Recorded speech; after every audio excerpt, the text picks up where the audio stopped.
Olá pessoal, vamos à segunda parte da nossa aula de processos de obtenção de energia.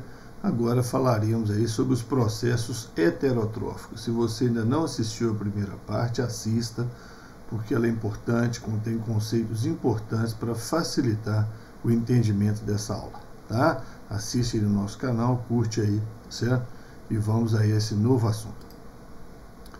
Muito bem, então nessa aula nós trataremos aí dos processos heterotróficos, né? Os processos realizados aí pelos seres vivos para retirar energia dos alimentos. Então nós estudamos anteriormente aí os processos autotróficos, né? Os processos de produção do alimento, exemplificamos aí pela produção de glicose, por exemplo, aí na fotossíntese.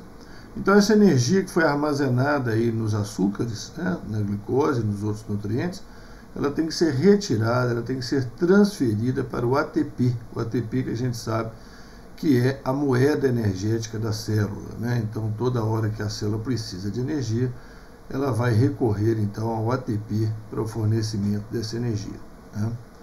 Muito bem. Então os processos heterotróficos são os processos de fermentação, respiração celular aeróbica e respiração celular anaeróbica. São processos distintos. Nesses processos, então, a glicose, né, e outros compostos orgânicos são metabolizados para fornecer energia que vai ser armazenada, então, nas moléculas de ATP. Pode ocorrer com ou sem a participação do oxigênio. Então, quando o processo não tem a participação do oxigênio, a gente fala que é um processo anaeróbico, é o caso da fermentação, é o caso da respiração celular anaeróbica, e quando tem a participação do oxigênio é um processo aeróbico, caso da respiração celular aeróbica. Então vamos falar primeiro um pouco, né, de cada um desses processos, uma das características gerais deles, né? Então o processo de fermentação ele é feito principalmente por bactérias, fungos, algumas células humanas também recorrem a fermentação, especialmente quando falta-lhes, né, oxigênio. É um recurso extra, né, que elas podem usar para obter energia. Então, no processo de fermentação, bem como nos outros processos que a gente vai estudar nessa aula, tudo se inicia com a quebra da molécula de glicose, chamada glicólise, né? E a glicose é quebrada em duas moléculas de ácido pirúvico. E nessa quebra ocorre a liberação de duas moléculas de hidrogênio que são capturadas por um transportador de hidrogênio.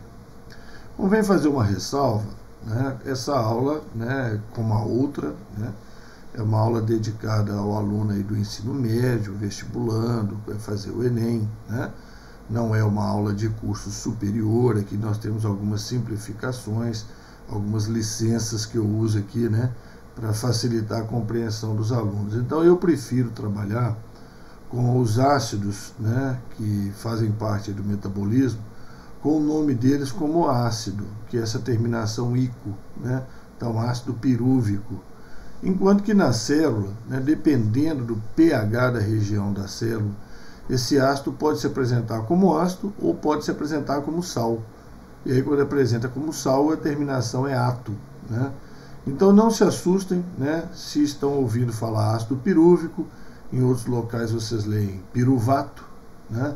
Aqui ácido lático, em outros locais vocês leem lactato, né? É a mesma coisa, tá? Depende do grau de ionização. Então eu prefiro trabalhar como ácido, né, não ionizado, portanto. Então ácido pirúvico, ácido lático, por exemplo, em vez de piruvato e lactato. Mas, claro que a outra, né, forma de apresentar esses nomes também está corretíssima, tá? É questão aí de critério, né, que cada um escolhe aí, né, que acha que é mais fácil para o aluno entender o que está acontecendo. Então na fermentação começa a glicólise, né? A glicose é quebrada em duas moléculas de ácido pirúvico e liberação de dois hidrogênios. Esses dois hidrogênios são transportados para as fases finais do processo de fermentação, onde são entregues para a molécula do ácido pirúvico. Então o ácido pirúvico vai ganhar hidrogênio, então vai sofrer redução, né? Os hidrogênios, gente, estão acompanhados dos seus elétrons, né? Então a gente fala, recebe os hidrogênios, recebe os elétrons, tanto faz, a gente já sabe que ganhar elétron, ganhar hidrogênio é redução. Tem isso? Então o ácido pirúvico vai sofrer redução, né? E o produto dessa redução vai depender do arcabouço enzimático que cada célula tem. Então os lactobacilos, por exemplo, nós vamos usar aí como exemplo mais simples de fermentação, eles vão pegar a molécula do ácido pirúvico, as duas moléculas de ácido pirúvico, cada uma vai receber H2, né, 2H2, então, formando então duas moléculas de ácido lático, acabou. Tá certo? Acabou. Então a fermentação lática, a fermentação feita pelos lactobacilos, você tem a quebra da glicose até ácido pirúvico, lá no início dessa quebra ocorre a remoção de hidrogênios, os hidrogênios são transportados para o final do processo, onde são entregues para o ácido pirúvico, né, que vai receber, então, vai ser o aceptor desses elétrons, hidrogênios, sofrer redução, formando então o ácido lático, acabou o processo. Tá? Já nas leveduras, né, que são os fungos unicelulares, o ácido pirúvico vai receber os hidrogênios na presença de outras enzimas, né, de outras etapas metabólicas. Cada ácido pirúvico vai formar uma molécula de álcool etílico, etanol, e uma molécula de CO2. Então, no final, vão ter duas moléculas de álcool etílico, duas moléculas de CO2. Então, perceba que não é toda a fermentação que libera CO2, a fermentação lática não libera, a fermentação alcoólica ou etílica, né, libera CO2. Em ambos os casos, o saldo de energia, né, o saldo energético que se consegue a partir de uma molécula de glicose é um saldo de apenas 2 ATPs. É um saldo energético muito baixo. Tá? Isso é explicado porque a glicose não foi completamente metabolizada. O ácido lático e o etanol, aí, né, nesses exemplos, eles ainda têm bastante energia. Tanto que o etanol a gente sabe que é um combustível. Né? O etanol é um combustível. Ele ainda pode ser quebrado, ainda liberar muito mais energia.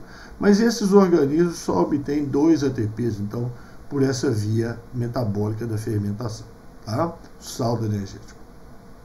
A respiração celular aeróbica inicia-se da mesma maneira que a fermentação, com a glicólise, quebra da glicose até ácido pirúvico, piruvato. Né? Esse ácido pirúvico ele vai sofrer oxidações na matriz da mitocôndria. Na verdade, quando ele vai entrando na mitocôndria, ele se forma fora da mitocôndria. Na hora que ele vai entrando na mitocôndria ali, né, logo na entrada, ele já sofre oxidações. Vai gerar mais hidrogênios ainda, né, além daqueles que são perdidos no início da glicólise. E esses hidrogênios vão ser oxidados na crista da mitocôndria. Tá? Usando o hidrogênio, o oxigênio, usando o oxigênio, O2, para receber esses elétrons e hidrogênios ao final do processo. Né? Então, a oxidação dos hidrogênios vai usar o oxigênio como aceptor final do elétron desses hidrogênios que participam desse processo na crista da mitocôndria.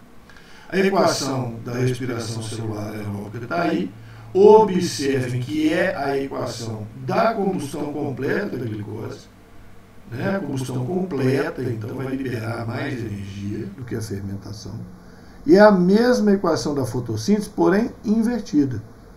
Né? Lá a gente tinha CO2 e água gerando açúcar e oxigênio. Aqui eu tenho açúcar e oxigênio gerando CO2 e água.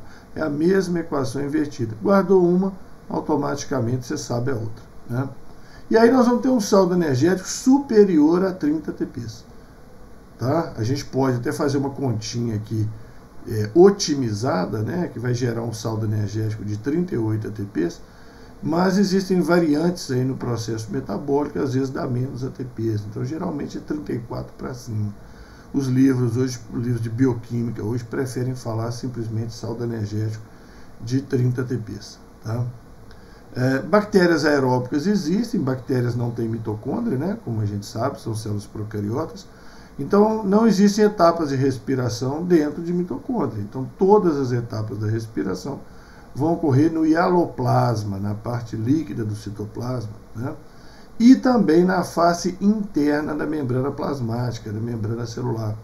Então, isso é muito importante, tá? Quando a gente fala de funções de membrana e a gente vai falar de bactérias aeróbicas, então é importante lembrar que a membrana, né, de bactérias aeróbicas tem uma participação no metabolismo energético. Importante lembrar isso. E a respiração celular anaeróbica, né, não tem a participação então do O2, tá certo? Então nós temos uma equação possível aí de uma das várias formas de respiração anaeróbica: açúcar e, em vez do O2, um outro aceptor de elétrons e hidrogênios, que é um composto inorgânico, né, um íon, né, que é o nitrato. Tá certo? Então isso é feito, por exemplo, pelas famosas bactérias desnitrificantes encontradas aí no solo. Então elas fazem uma reação metabólica, né, para obtenção de energia, e vão obter CO2 de água e N2, tá certo? E N2, né, que vem lá do nitrato. Tá? Então o processo realizado por bactérias é semelhante ao da respiração aeróbica, tem praticamente as mesmas etapas, só não tem lá o oxigênio como recebedor final, aceptor final de elétrons e hidrogênios. Em vez do oxigênio, vai ter outras substâncias inorgânicas, tá? Como nitrato, enxofre, sulfatos, carbonatos. O saldo energético, similar então da respiração aeróbica, o saldo energético também superior a 30 ATP. O esquema geral dos processos heterotróficos, né? Lembra que quando a gente estudou os processos autotróficos, a gente viu o esquema geral, né, da fotossíntese. Então aqui é o esquema geral dos processos heterotróficos. Primeira fase, a quebra da glicose até ácido pirúvico. Isso ocorre fora da mitocôndria, no hialoplasma, né? O ácido pirúvico é gerado no hialoplasma, então é o processo de glicólise. Produz alguns ATPs, pequena quantidade, tá certo? Se o ácido pirúvico permanece no hialoplasma, né, aí nós temos o processo de fermentação. Ele vai sofrer reações, ele vai ganhar aqueles hidrogênios, ele vai ser o aceptor de hidrogênios, o aceptor orgânico, né, vai ganhar os hidrogênios e vai transformar em ácido lático, né, em etanol, álcool etílico, CO2, ácido acético, né, CO2, ou metano, CO2. Tá? Entre outras possibilidades, tá? Essas são as mais famosas, certo? E um saldo energético de apenas 2 ATPs. É isso? Então aqui estaria ilustrada a fermentação de glicose até ácido pirúvico, e depois de ácido pirúvico para baixo aí teria os vários processos de fermentação. Agora, se o ácido pirúvico entrar na mitocôndria, né, aí nós temos um processo de respiração celular, que pode ser aeróbica, né, ou anaeróbica, tá certo? Então aí, claro, tem as bactérias anaeróbicas que não tem mitocôndria, mas que o ácido pirúvico passa pelo processo de respiração também. Então, entrando na mitocôndria ou entrando no processo de respiração, ele já transforma numa outra substância chamada acetilcoenzima A, tá certo?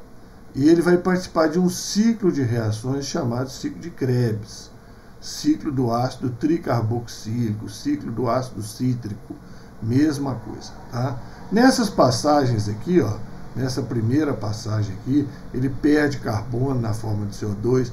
No ciclo de Krebs ele também perde carbono na forma de CO2, tá? Então vai liberando 6 CO2, né, que tem que liberar na respiração. Mas importante metabolicamente é o hidrogênio. Os hidrogênios que são removidos nessa etapa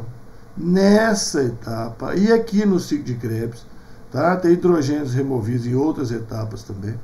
Eles vão para a crista da mitocôndria, onde vão passar por um processo chamado cadeia respiratória, cadeia transportadora de elétrons, fosforilação oxidativa, que é um processo então que esse hidrogênio vai oxidar e vai ser entregue lá no final, o hidrogênio ou seus elétrons, né, para o oxigênio. Então aí a respiração aeróbica. Se em vez de oxigênio for nitrato, enxofre, sulfato, carbonato, aí eu tenho respiração anaeróbica, celular anaeróbica. E aqui nós temos uma grande produção de ATP. No ciclo de Krebs também tem um ATPzinho formado, na glicólise, mas a maior produção de ATP é aqui na crista mitocondrial, na chamada cadeia respiratória, fosforilação oxidativa. A gente já aprendeu na aula de fotossíntese, né, que fosforilar é formar o ATP, né? Ligar o ADP com o fósforo, formar o ATP. E aqui nós vamos ter um rendimento energético superior a 30 ATPs, né? O rendimento energético. Perfeito? Então esse é o esquema geral. Vamos falar agora da fermentação, depois vamos falar da respiração, certo? Antes disso, né, um esquemazinho aqui mostrando na respiração onde ocorrem as etapas da respiração. Respiração tem 4 etapas. Tem a glicólise, que é a quebra da glicose até o ácido pirúvico, né, no hialoplasma. Assim que o ácido pirúvico entra aqui, ó, nessa passagem, nessa entrada dele na mitocôndria, ele perde carbono, transforma em acetilcoenzima A, vem para a matriz da mitocôndria, onde ocorre o ciclo do ácido cítrico, ciclo do ácido tricarboxílico, mais conhecido como ciclo de Krebs, né? E os hidrogênios, então, vão para a crista da mitocôndria participar, então, da cadeia respiratória ou cadeia transportadora de elétrons, né? Muito bem, então aqui está o esquema completo da fermentação lática, claro, né? Algumas fases aqui a gente tira para facilitar o aprendizado seus, né? Mas aqui está bem representada aí uma parte importante do mapa metabólico, né, da produção de ATP. Então, primeiramente, né, a glicose, ela recebe 2 fosfatos, um em cada extremidade, provenientes do ATP. Então, 2 moléculas de ATP quebram, formam 2 ADP e 2 fosfatos. Fosfatos vêm para a glicose. Então, forma esse composto de 6 carbonos com 2 fosfatos, um em cada extremidade. Isso aqui pode parecer curioso, que a gente está falando de um processo de produzir ATP, né? E ele começa gastando ATP. Mas isso é o chamado investimento energético, energia de ativação. A energia necessária para a reação acontecer. Então, precisa de gasto desses 2 ATPs aqui no início, tá? Para que o processo aconteça. Então, a gente chama isso de ativação da glicose, né? Energia de ativação. Então, forma-se esse composto de 6 carbonos, né? Uma enzima quebra ele exatamente no meio, formando 2 moléculas de aldeído fosfoglicérico. Aldeído fosfoglicérico, PGAL, conhecido da fase escura da fotossíntese, né? Esse aldeído fosfoglicérico vai transformar em ácido fosfoglicérico, também conhecido lá da fase escura da fotossíntese. Só que aqui é ácido difosfoglicérico. Por que difosfoglicérico? Porque ele ganha um fósforo inorgânico, um fosfato inorgânico, um fosfato que não estava em ATP. Tá? O fosfato que está no ATP já é um fosfato orgânico, estava numa molécula orgânica. Mas esse fosfato é um PO4 3-, um fosfato que estava aí dentro da célula, né? Fazendo parte da matriz da célula, né? do hialoplasma.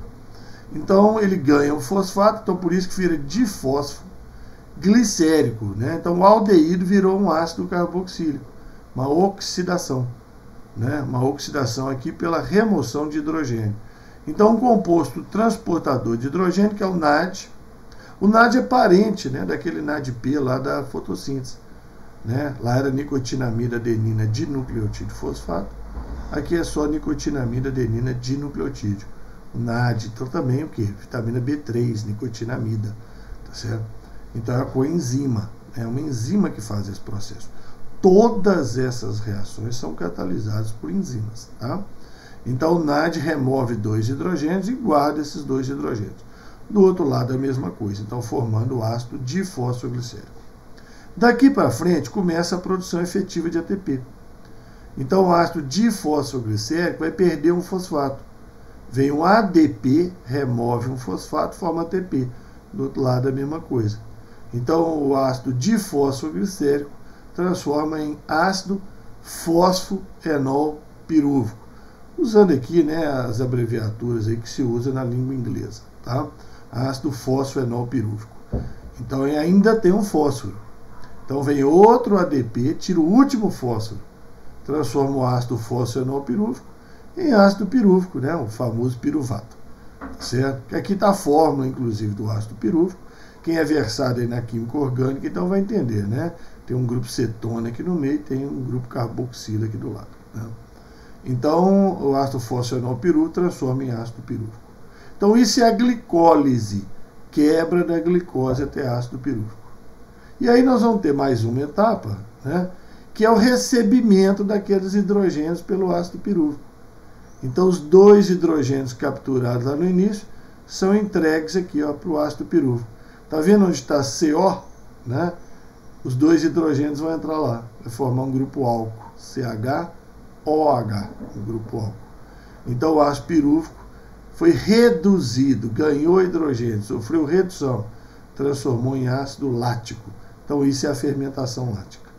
Nos outros processos, fermentação alcoólica, acética, tem mais algumas etapas, tá certo? Mas esse aqui tá ótimo para você entender aí o que é um processo fermentativo, tá certo? Então os hidrogênios roubados lá do aldeído fosfoglicérico, né, são entregues cá embaixo para o ácido pirúvico, e o nádio vai voltar lá em cima para pegar mais hidrogênios, né? Isso aí não para, tá certo? Isso aí não para. Então esse é o processo de fermentação lática, ocorre nos lactobacilos, ocorre em células musculares nossas também, quando falta-lhes oxigênio. Então nós temos aqui, ó, fermentação, né? Glicose transformada em ácido pirúvico, glicólise. No processo de glicólise, NAD tira hidrogênio e forma NADH2. O ácido pirúvico, né, vai receber esses hidrogênios do NADH2. Vai ser reduzido e o NAD volta lá para pegar mais hidrogênios. É, né, um ciclo. Tá? E aí o ácido pirúvico, ao receber os hidrogênios, pode transformar em ácido lático, chamada fermentação lática, como ocorre então na produção de iogurte, coalhada, queijo, Yakult, né, esses leites fermentados. E também nos músculos, na falta de oxigênio. E, gente, curiosamente, nas nossas hemácias, tá? Nossas hemácias fazem fermentação lática. A hemácia não tem mitocôndria. A hemácia não tem como fazer respiração aeróbica. É aquele ditado, né? Casa de ferreiro, espeto de pau, né? A hemácia é o grande transportador de oxigênio e ela mesma, né, não usa esse oxigênio. Ela mesma não faz respiração aeróbica. Ela faz fermentação lática. O ácido pirúvico pode ser transformado em etanol, CO2, produção de bebidas alcoólicas, produção do pão, isso cai muito em prova, tá? A fermentação alcoólica na produção do pão, produção do álcool, combustível também, né? E, gente, a fermentação alcoólica, em princípio, é feita só por fungos.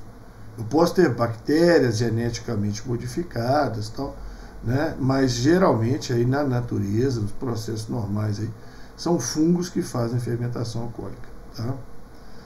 A fermentação, né, gerando o ácido acético, né, componente do vinagre, fermentação acética, inclusive ocorre no vinho, né, quando ele está mal fechado, guardado de forma inadequada, então ele sofre um processo extra de oxidação, formando vinagre, né, vinho transforma em vinagre. E existe a fermentação metanogênica, né, fermentação metanogênica que gera metano, né, ocorre no nosso intestino, no lixo, no esgoto, nos pântanos, né? Algumas bactérias então que fazem fermentação produzindo metano, lembrando que metano é combustível, né? Aqui nós temos um experimento importantíssimo, tanto para biologia quanto para química, tá? Fica de olho nele aí, tá certo? Então você tem aqui, nesse Erlenmeyer, nesse aqui também, você tem uma mistura de açúcar, água e aquele fermento de padaria, né? A marca mais vendida aí é fermento Fleischmann, né? Não é propaganda não, né, gente? É que muitas pessoas conhecem pela marca, né? Então, o fermento Fleischmann. Então, fermento de padaria, certo? Mas existem outras marcas também. E o que acontece? Você mistura o fermento ali, que é o fungo, é a levedura, com açúcar e água. Aí espera um pouquinho, né? Não é imediato, porque o açúcar tem que entrar dentro da célula da levedura, aí começa o processo de fermentação, produzindo um álcool e gás carbônico. Então o gás carbônico sobe e borbulha dentro de um tubo de ensaio com um líquido incolor, que é a água de cal. Você produz ela na véspera, deixa decantar, ela fica incolor. Então a água de cal tem um pouquinho de hidróxido de cálcio dissolvido. O hidróxido de cálcio é muito pouco solúvel em água, mas ele está lá dissolvido. Na hora que o CO2 chega lá, o hidróxido de cálcio é uma base, o CO2 tem comportamento ácido. Então eles reagem e formam um sal, carbonato de cálcio. E o carbonato de cálcio ele é pouquíssimo solúvel. Então essa turvação branca aqui, ó, que está inclusive precipitando naquele outro tubo ali, é o calcário, carbonato de cálcio. Então isso é um teste, gente, para verificar se o gás é CO2. Se você acha que um gás é CO2, basta borbulhar o gás na solução de água de cal. E ele pode formar um precipitado, né, na forma de carbonato de cálcio. Tem outros precipitados que podem formar assim também, mas aí tem técnicas para saber qual é qual. Mas aqui é clássico isso, tá? Ser vivo, está emitindo um gás, né? O único gás emitido por ser vivo que faz isso é o CO2. Tá? Então aí é um teste para identificação do CO2. Tá certo? Produz água também. Então é a turvação da água de cálcio. Tá? Não se esqueça disso. Essa equação aparece na biologia, aparece na química também. Tá? Então já vão aprendendo as duas aí de uma vez. Né? Bom. Respiração celular aeróbica. Gente, inicia igualzinho a fermentação. Igualzinho, tá? Então a glicose ganha 2 fosfatos provenientes de ATP, tá certo? E aí forma um composto de 6 carbonos, que quebra, né? Dando PGAL, aí ganha fósforo, né? De cada lado aí e tal. E oxida, vem o NAD, tira hidrogênio. Aqui eu estou representando em roxo, vocês vão entender por que depois. O NAD tira 2 hidrogênios, exatamente o que eu representei aqui. Tá certo? Aliás, gente, uma coisinha que eu esqueci de mostrar para vocês aqui, extremamente importante, da fermentação, olha aqui, ó, produziu 4 ATPs, gastou 2, saldo de 2. Né? Havia falado que a fermentação tem saldo de 2, né? Produziu 4, gastou 2, saldo de 2. Tá? E aqui, então, é a mesma coisa, tá? Então o PGAL vai oxidar em ácido de fósforo glicérico, que aí começa a tirar os fósforos, né? Forma o ácido fosfonol pirúvico, forma o ácido pirúvico. Então glicólise, né? No hialoplasma, quebra da glicose, tem ácido pirúvico. De novo aí, ó, formando 4 ATPs e um consumo de 2 ATPs ali no início. Tá certo? Então os nomes importantes estão aqui do lado, né? NAD é o nicotinamida adenina de nucleotídeo, né? Então, nós temos um processo aqui de produção de 4 ATPs, gasto de 2. Guarda isso aí mais ou menos, tá? E produção de 2 NADH2, que agora não vão ser entregues para o ácido pirúvico. Espera aí que eles vão ter outro destino. Então, isso é a glicólise, igualzinho da fermentação. Produziu o ácido pirúvico. Tá? Só que o ácido pirúvico agora, ele vai adentrar na mitocôndria, se for uma célula eucariota, né? Então ele vai entrar na mitocôndria. No que ele está entrando na mitocôndria, de cara, vem outro NAD, tira hidrogênio, perde carbono na forma de CO2 e ganha uma coenzima, que é uma substância que vai ajudar as próximas reações. E se transforma em acetilcoenzima A. Tá certo? Então essa etapa, conversão do ácido pirúvico em acetilcoenzima A, chamada também descarboxilação oxidativa. Por que descarboxilação oxidativa? Perdeu um carbono e perdeu hidrogênio. Então, perder carbono é descarboxilação, perder hidrogênio é oxidação. Né? Descarboxilação oxidativa. Ou conversão do ácido pirúvico em acetilcoenzima A. Beleza. Então, aqui já começa, né, a quebrar a molécula do ácido pirúvico, forma acetilcoenzima A, que reage com um ácido de 4 carbonos. Não vou detalhar a fórmula não, porque não tem necessidade. Que é o ácido oxalacético. Esse ácido oxalacético, oxalacetato, né, você vai ver com esse nome também, reage então com acetil, 4 carbonos mais 2 carbonos, 6 carbonos, formando o ácido cítrico, intermediário importantíssimo. Né? Tanto que esse ciclo de reações, conhecido como ciclo de Krebs, também é chamado de ciclo do ácido cítrico, ou ciclo do ácido tricarboxílico, porque esse ácido cítrico tem 3 carboxilas. A fórmula dele não é exatamente essa aqui não. Tá? Então o ácido cítrico vai continuar, vai perder carbono, nova descarboxilação, perder hidrogênio, nova oxidação, NAD rouba mais 2 hidrogênio. E aqui, gente, nessa etapa, tem uma liberação de energia suficiente para produzir uma molécula de ATP. Então o ácido cítrico transforma no ácido alfa-cetoglutárico, tá? Esse aqui não é A não, esse aqui é alfa, tá? Tem um errinho aí do arquivo, esse aqui é um alfa, tá? Então é alfa-cetoglutárico, tá certo? Então o ácido alfa-cetoglutárico, 5 carbonos, continua o périplo dele aí, né? Perde mais um carbono, transforma em ácido succínico, nova oxidação, NAD de novo, tira hidrogênio, NADH2, formando o ácido succínico. O ácido succínico, por sua vez, transforma em ácido fumárico, Aqui não perde carbono mais, tá? Mas perde hidrogênio. Só que dessa vez, quem tira hidrogênio é o FAD, tá? Flavina, adenina, dinucleotídeo. Flavina, gente, é derivado da riboflavina, vitamina B2. Tá? Então aqui nós temos a participação de 3 vitaminas do complexo B. Na verdade tem mais, tá? Mas tem 3 aqui que estão óbvias. Como assim, Ramon?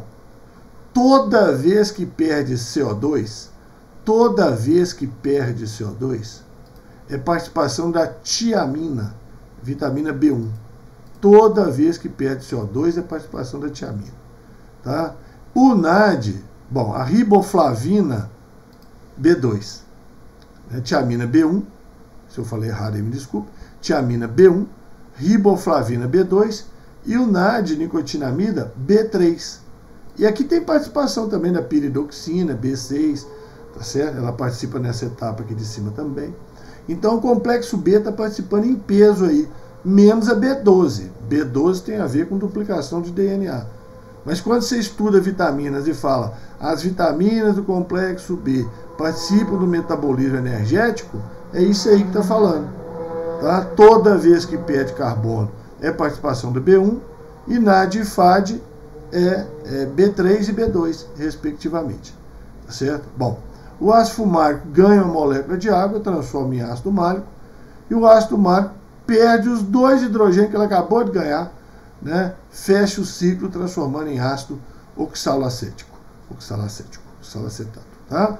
Então, chamar de citrato, succinato, malato, tá certo, tá? Beleza, tranquilo. Então, fechou o ciclo do ácido tricarboxílico, ciclo do ácido cítrico, ciclo de Krebs, tá? Muitas vezes a gente evita falar ciclo de Krebs porque existe um outro ciclo que foi descoberto pelo mesmo bioquímico, Hans Krebs, tá? Que é o ciclo de produção de ureia no fígado, tá certo? É descoberto também pelo Krebs, lá também é chamado de ciclo de Krebs. Então aqui prefere-se chamar, né, de ciclo do ácido cítrico, tá? E lá, ciclo da arginina, ornitina, citrulina, né, que é um nome complicado lá do ciclo de formação de ureia no fígado, certo? Mas muita gente chama de ciclo de Krebs, né? Muito comum, não conhece o outro, chama de ciclo de Krebs, certo? Bom, então ele gerou CO2, uns ATPzinhos aqui, certo? Mas o mais importante são esses hidrogênios, tá? Então os hidrogênios gerados na descarboxilação oxidativa, no ciclo de Krebs e anteriormente na glicólise, esses hidrogênios vão para a crista da mitocôndria. Então, na crista da mitocôndria. Então, eu estou imaginando aqui o NAD, tá? NAD pegou hidrogênio de alguma dessas moléculas, veio para a crista da mitocôndria, NADH2. No que ele vem para a crista da mitocôndria, ele entrega esses hidrogênios para o FAD.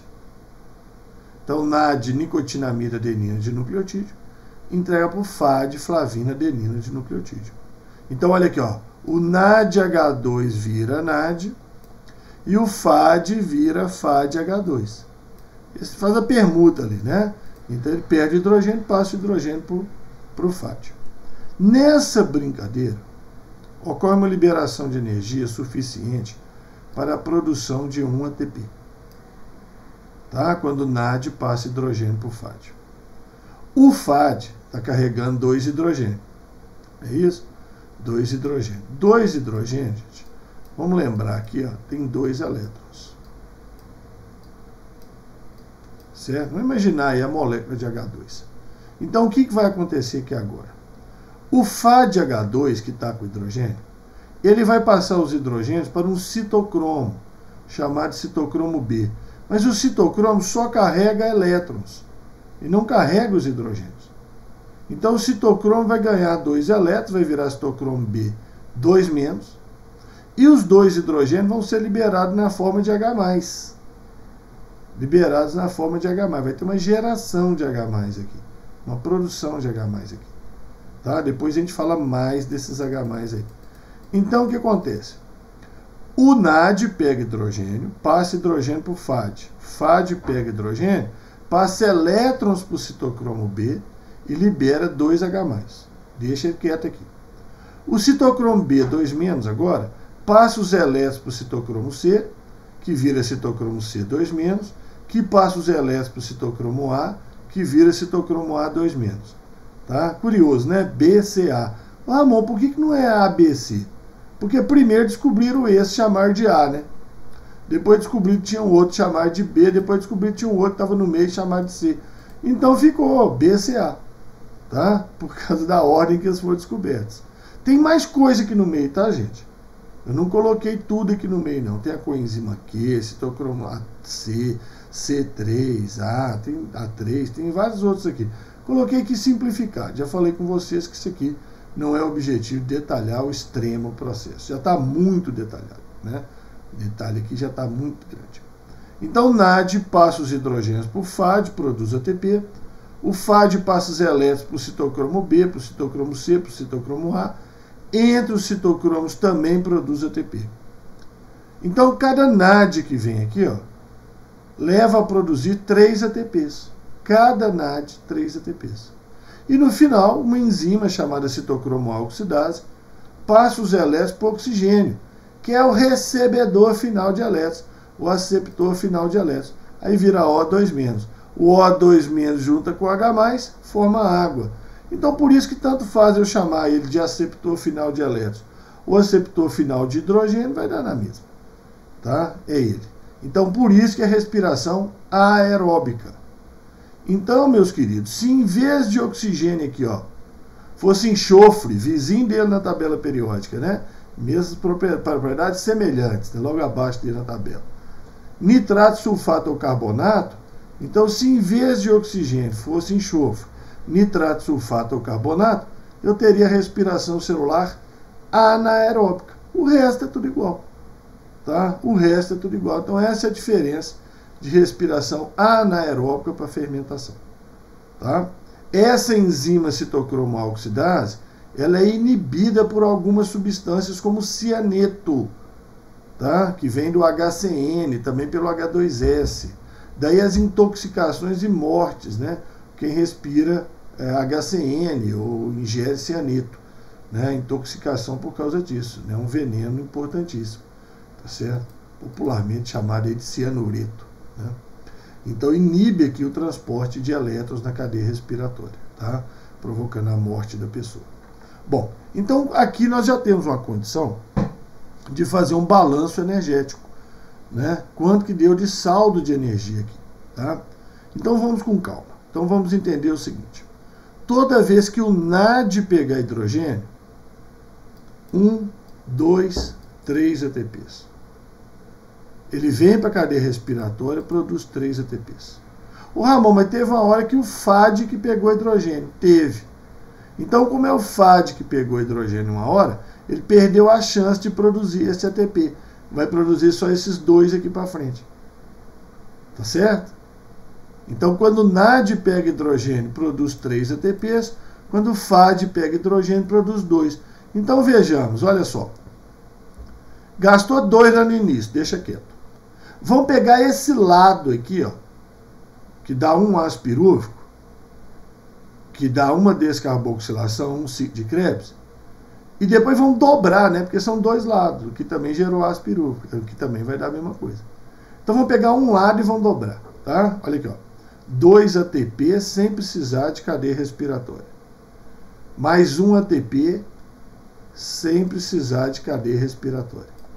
Então, 6 ATPs, esse aqui, mais esses 2 aqui, vezes 2, porque tem um outro lado, tá certo? Tem um outro lado lá, então vezes 2, tá? 6 ATPs são produzidos, que a gente fala, a nível de substrato, sem precisar de cadeia respiratória, tá? Agora, NAD, ó, desculpa aqui mesmo. NAD, 1 NAD, 2 NAD, 3, 4, 5 NAD. 5 NAD vezes 3, 15 ATP. Do outro lado também, dobro, 30 ATPs. 30 ATPs. Então nós tivemos 6 ATPs sem precisar de cadeia. 1, 2, 3 vezes 2, né? Porque é dobrar. Então 6 ATPs sem precisar de cadeia. Agora 30 ATPs por conta de NAD. E aqui tem um FAD. 2 ATPs. Aí tem o outro ciclo de Krebs, que vem do outro ácido pirúvico, né, gente? São 2 ácidos pirúvicos. Cada um vai para um ciclo de Krebs. Né? Então tem o NAD, 2 ATP vezes 2, 4 ATPs. Que o FAD, desculpa, gera 2 ATPs. Tá certo? 4 ATPs. Então 6 mais 30 mais 4. 6 mais 30 mais 4. 40. Gastou 2 no início, saldo 38. Que é o saldo máximo que pode gerar. Algumas bactérias geram 38. Tá? Mas esse negócio de ter que entrar na mitocôndria, transportar para lá e para cá, consome energia. Então alguns organismos têm um saldo menor, 36, 34 ATPs. Por isso que o pessoal prefere falar, então, mais de 30. E aí está resolvida a história. Tá? Bom, agora atenção. Tá? Isso é o geral, é baseado nesse esquemão aqui que eu passei para vocês. Quebra da glicose até ácido pirúvico, descarboxilação oxidativa, ciclo de Krebs, cadeia respiratória. Né? Então isso é o geral. Tá certo? Isso aí é o geral. Agora, nós temos algumas variantes no processo. Tá? Então, olha só. Existe uma teoria chamada teoria quimiosmótica, certo? Que ela vai explicar a produção de ATP na crista da mitocôndria, nas membranas mitocondriais, melhor dizendo. Tá? Essa teoria quimiosmótica é a teoria que se soma ao transporte de alerta da cadeia respiratória. Certo? Então, por sua pouca relevância em vestibulares, raríssimo se achar alguma coisa falando sobre isso em vestibular, eu optei, então, por não detalhar o processo nessa aula. Mas eu sugiro que vocês leiam alguma coisa a respeito do tema. Tá? Basicamente, é o seguinte, muito resumido. Está aqui a cadeia respiratória tradicional. Acabamos de ver ela aqui em cima. Né? Então, está ela aqui. Então, o que acontece é o seguinte, existe aqui o transporte envolvendo o NAD, o FAD, o oxigênio. Tá? Existe tudo aqui. Aqui está representando o citocromo, tem tudo aqui. Na membrana mitocondrial interna. Aqui está a membrana mitocondrial externa, aqui é a membrana interna, que é a mesma membrana da crista. Né? E oxigênio, água, tudo direitinho. Agora, a ideia, gente, é que esses H+, gerados, lembra que tinha produção do H+, eles são transportados, certo? Para o espaço entre membranas. Certo? Eles são transportados para o espaço entre membranas. E depois, por um gradiente de concentração, eles voltam para a matriz mitocondrial. E ao voltarem na matriz mitocondrial, eles acionam um mecanismo enzimático, tá? Que aciona uma enzima chamada ATP sintase, que produz o ATP. Então seria esse outro mecanismo, né? O mecanismo principal aí da produção de ATP, pela teoria quimiosmótica. Tá? Mas isso é mais discutido no curso superior, na bioquímica lá no curso superior. Tá certo? Se você guardar a cadeia respiratória, está excelente. Se você guardar que existe um processo nas membranas envolvendo transporte de H+ para um lado e para o outro, né, ele sai da matriz, ele vai para o espaço entre membranas, entre as duas membranas mitocondriais. E quando ele retorna, então ele gera ATP, aí, meu filho, está excelente. Aí está maravilha. Tá? Você vai chegar na faculdade, vai nadar de braçada nisso aí. Tá certo? Se todo mundo estiver lá de boca aberta sem entender nada, você já está entendendo uma boa parte disso aí. Bom, eu tenho que fazer uma comparação aqui dos processos heterotróficos, né? Fermentação, respiração celular aeróbica e respiração celular anaeróbica. Tem que fazer isso por quê? Porque vários sites na internet, vários sites, várias aulas gravadas, você vai encontrar e tudo mais, vão falar que fermentação e respiração celular anaeróbica é a mesma coisa. Não é. Mas não é mesmo. Tá? Não é mesmo. Eles têm algumas semelhanças. Qual? São anaeróbicos. Mas não é a mesma coisa. Tá? Então, olha aqui, ó. Fermentação. Não consome oxigênio. Processo anaeróbico. Beleza. Gera produtos orgânicos. Que é o ácido lático, o etanol, o ácido acético, o metano. Produtos orgânicos. E outros também. Tá? E o aceptor final de elétrons de hidrogênio, quer dizer, quem recebe os elétrons É o ácido pirúvico, é uma substância orgânica. É um aceptor orgânico. É o ácido pirúvico que ganha os elétrons. Lembra lá? Eu volto lá, ó. Aqui, ó. O ácido pirúvico, ó, roubou os elétrons lá, ó, e entregou os elétrons aqui, ó. Tá certo? É o ácido pirúvico que recebe os elétrons. Ele é o aceptor de elétrons e ele vai receber os elétrons. Tá certo? Agora, na respiração, olha lá, roubou os elétrons lá, ó, e os elétrons não são entregues para o ácido pirúvico, não. Então, todo mundo que roubou elétron, NAD, FAD, vai para a cadeia. Né? Roubou elétron, a cadeia. Cadeia respiratória. Cadeia transportadora de elétrons. Fosforilação oxidativa. Fosforilação oxidativa. Produção de ATP, fosforilação. Perda de elétrons aí, reação com oxigênio, oxidação. Fosforilação oxidativa. Tá? Então, cuidado com isso. Não tem como, gente. Não tem como você falar que fermentação é a mesma coisa que respiração anaeróbica. É desinformação. Isso é desinformação séria. Tá? Séria. Ah, mas é que eu simplifiquei. Não, aí não cabe simplificação. São processos distintos. Não cabe simplificação. Tá? Respiração celular aeróbica consome oxigênio, é um processo aeróbico. Não gera produto orgânico, vai até o final, por isso que dá aquele salto de mais de 30 ATPs. Né? O aceptor final de elétrons de hidrogênio, substância inorgânica, que é o oxigênio. Agora, a respiração anaeróbica não consome oxigênio, é o que ela tem de semelhante com a fermentação, é só isso, acabou aí. Tá? Não gera produto orgânico. Tá certo? E o aceptor final de elétrons de hidrogênio é uma substância inorgânica diferente do oxigênio, que é o enxofre, nitrato, sulfato ou carbonato. Então, a única semelhança é que não consome oxigênio. É a única semelhança. Quer dizer, são processos anaeróbicos. Ah, beleza. Mas não são sinônimos. Nunca. Está longe. Tá? Então, fermentação não tem ciclo de Krebs. Fermentação não tem cadeia respiratória. Não tem teoria quimiosmótica. Não tem nada disso. Tá? E respiração celular anaeróbica e aeróbica tem. Ah, gente, sobre teoria quimiosmótica, né, de produção de ATP, ela existe também no cloroplasto, tá? Naquela etapa lá no cloroplasto, da fase clara, onde os elétrons passam lá de plastoquinona, estocromo 1, estocromo 2, volta para a clorofila, ali também tem teoria quimiosmótica. Tá? Ali também existe o mecanismo da ATP sintase lá também. Tá? Então, isso é interessante saber. Né?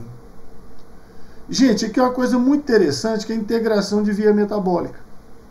Porque a gente estuda carboidrato, né? Nós estudamos produção de carboidrato na primeira aula, fotossíntese. E agora é o consumo do carboidrato. O carboidrato quebra, vira ácido pirúvico, acetilcoenzima A, entra nesse roxo aí que é o ciclo de Krebs. Né? Então reage com ácido oxalacético, dá o ácido cítrico, alfa-cetoglutárico, fumárico, succino, fumárico, málico. Bom, então aqui ó, perde o CO2, né? Perde o CO2. Cada ácido pirúvico vai perder 3 CO2, são 2 ácidos pirúvicos, são 6 CO2 que saem na respiração. É isso? Bom, agora, isso aqui, em verde e azul aqui, ó, aqui no meio, está a parte do metabolismo de açúcar. Mas existe metabolismo de proteína. Proteína gera aminoácido quando é degradada. E aí são 20 tipos de aminoácidos, tá, gente? Não é todos comportam da mesma maneira, não. Alguns originam ácido pirúvico, alguns originam acetil-CoA, alguns originam ácido oxalacético, ácido fumárico, ácido málico, tá? São ácidos 4 carbonos. E por outro lado, a gente tem o metabolismo dos lipídios, óleos e gorduras, tá? Colesterol não, tá? Que fornece energia também. Então, eles são quebrados em ácido graxo e glicerol. O glicerol, que tem 3 carbonos, pode ser transformado em ácido pirúvico, que tem 3 carbonos, e entrar aqui na produção de energia. E os ácidos graxos podem ser transformados em acetilcoenzima A. Aliás, uma coisa interessante, você repara depois que os ácidos graxos têm número de carbono par, porque eles são formados pela união de acetil. E acetil tem 2 carbonos. Então, se eu ligar 9 acetil, vai dar 18 carbonos. Se eu ligar 8 acetil, vai dar 16. Se eu ligar 10, vai dar 20. Então, repare que os ácidos graxos, em geral, têm um número de carbonos par, porque são resultados de união de grupos acetil. Tá certo? Agora reparem que algumas reações são reversíveis, outras não. Só reparar, tá? Deixa para a bioquímica na faculdade aprofundar nisso. Mas, por exemplo, se você comer açúcar em excesso, carboidrato, ácido pirúvico, acetil-CoA, tá certo? Tem a acetil-CoA em excesso, porque o acetil-CoA ele tem que reagir com ácido oxalacético. Ah, então tá faltando ácido oxalacético, eu comi muito açúcar, então tá sobrando acetil-CoA. Então olha aqui, ó, setinha reversível. Ele pode virar ácido graxo, virar gordura. Por isso que comer açúcar engorda. Agora, se você diminuir a ingestão de açúcar, vai começar a faltar acetil-CoA. Então, o metabolismo da gordura vai gerar o acetil-CoA para te fornecer energia. Aí você queima a gordura. Gente, acompanhamento de nutricionista. Tá? Acompanhamento de nutricionista. Vai fazer besteira com as dietas malucas. A dieta da lua, né? Só vou comer em dia de eclipse. Vai fazer essas doideiras, né? Acompanhamento nutricionista. Mas a lógica metabólica está aí. Tá? E aí algumas doenças importantes, né? Como as complicações da anorexia, né? Da anorexia, já ouviram falar de anorexia, né? A pessoa começa a cortar açúcar de alimentação, começa a cortar gordura de alimentação. Tá certo? Então a primeira fonte de energia sua é açúcar. Cortou. Aí você vai gastar gordura. Sua gordura corporal começou a acabar. Aí você começa a gastar proteína. Aí é seríssimo. Aí é muito sério. Porque proteínas têm funções nobres. Elas não devem ser usadas para metabolismo energético. Pode, mas não deve. Não como única fonte de energia. Certo? Então, a pessoa com uma situação grave de anorexia, ela começa a degradar os aminoácidos e as proteínas da pele, por exemplo. Aí a pele vai ficar menos protegida, né, menos estruturada, então favorável a sofrer infecções de pele, né, flácida, tá certo? Mais sujeita a ferimentos também. Metabolismo de aminoácidos, gente, além de sobrecarregar o fígado, porque gera muita amônia, ureia, ácido úrico, né, o metabolismo de aminoácido. Então, em vez de usar os aminoácidos para produzir proteínas importantes, como anticorpos, por exemplo, o sujeito vai usar aminoácidos para obter energia. Então, isso é terrível. Tá? Então, a anorexia é extremamente perigosa. As dietas extremas, né? Tô comendo nada, uma folha de alface por dia, estou bem, estou me sentindo bem. Tá certo? Então, isso é um perigo, porque você começa a entrar no consumo de proteínas fundamentais, gente, enzimas, anticorpos, proteínas estruturais, músculo, inclusive o músculo cardíaco, musculatura de parede e intestino, prejudica peristaltismo, tá? Então isso é seríssimo, certo? A tal da anorexia. E essas dietas malucas. Então, aqui é para vocês entenderem, tá? Que existem vias metabólicas e elas interagem. Agora, na hora que expande isso aí, ó, você tem um tal mapa metabólico. Tá? Aí você tem um tal mapa metabólico, vocês vão estudar na faculdade, vai ter um apelido engraçado aí de mapa diabólico, né? Mapa diabólico, mas na verdade ele não é diabólico nada, tá certo? E ele é que vai te ajudar bastante a entender essas etapas aí de metabolismo, tá certo? Então aqui é para ter uma noção, tá? Para ter uma noção, ok? E para finalizar, vamos fazer uma relação entre fotossíntese, respiração, tá? Celular aeróbica em planta. Mas por quê? Porque a equação da fotossíntese por um lado e a equação de respiração para o outro. E a planta faz as duas coisas, né, gente? Planta tem mitocôndria e tem cloroplasto. Então ela faz as duas coisas, certo? Então o que acontece? Se a gente fizer um gráfico, velocidade da fotossíntese e da respiração, qualquer um dos dois processos, em função da intensidade de luz, a gente sabe o seguinte: quanto mais luz, mais fotossíntese, até que estabiliza, não é isso? A luz interfere na fotossíntese. Mas a luz não interfere na respiração. A respiração é constante. A respiração não sofre influência da luz. Então, olha que interessante. Se você pega uma planta e põe no ponto A, intensidade luminosa A. A planta está com intensidade luminosa A. Ela faz mais respiração do que fotossíntese. Ou seja, ela consome mais matéria orgânica do que produz.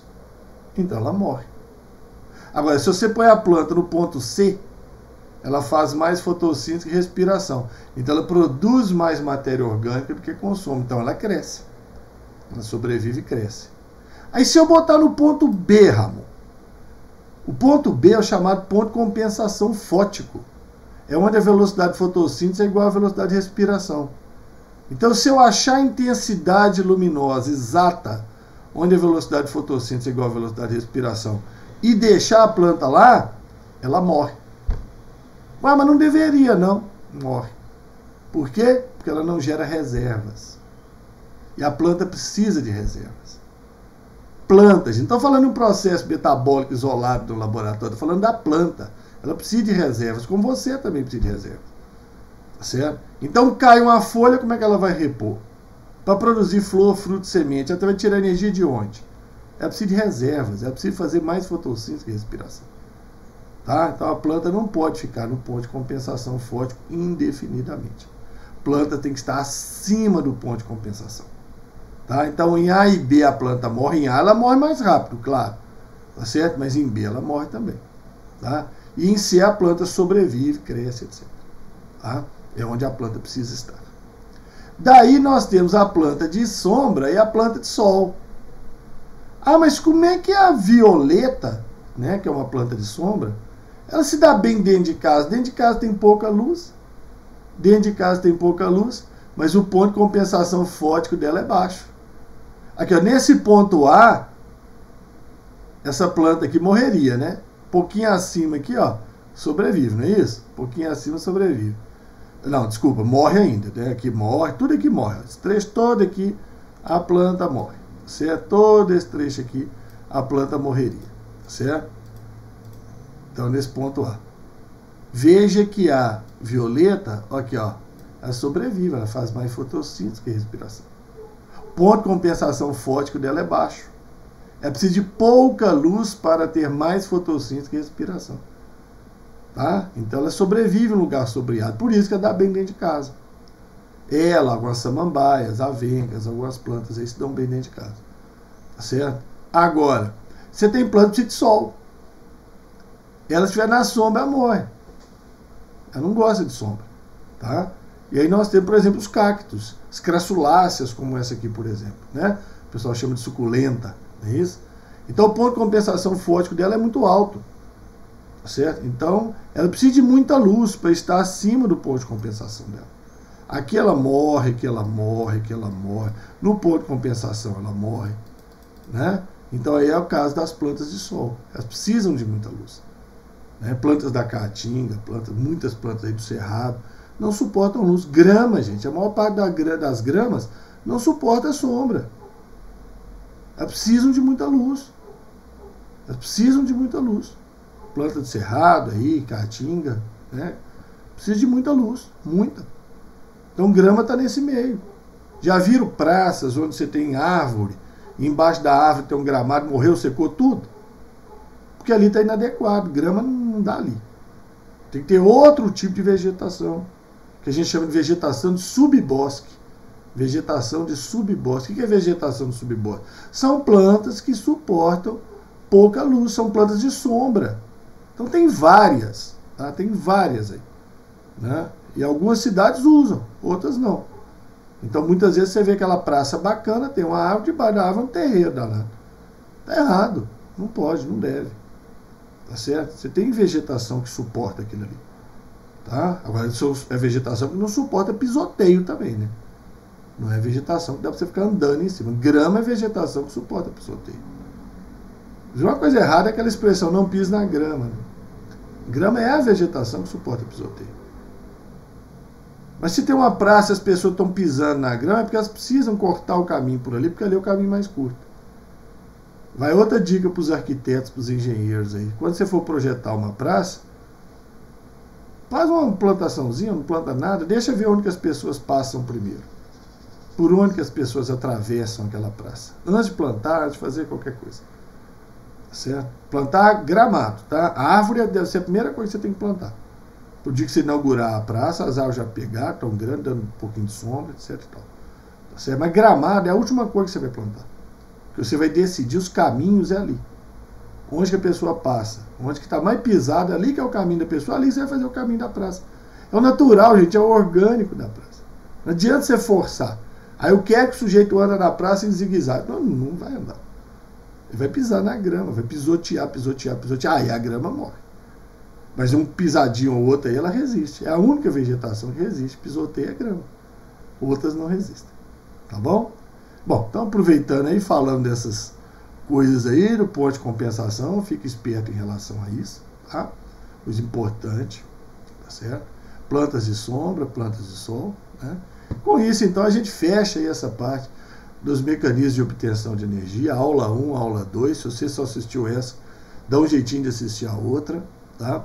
Muito importante, curte aí nosso canal aí, comenta, tá? Dê sugestões, tá certo? O canal é para vocês, né? O canal especificamente é para vocês, tá? Então dê sugestões, boa sorte aí no vestibular, aí nas provas, nos estudos, no colégio, seja onde for, tá? Tamo junto aí, precisou, chama a Ramonzinha aí e a gente dá um apoio para vocês aí, gravação de uma aula. Essas aulas minhas estão sendo gravadas a pedidos, tá? Foram vários pedidos aí para gravar metabolismo energético, tá certo? Então foram gravadas para isso aí, tá? Grande abraço para todos, muito sucesso, até a próxima, muito obrigado.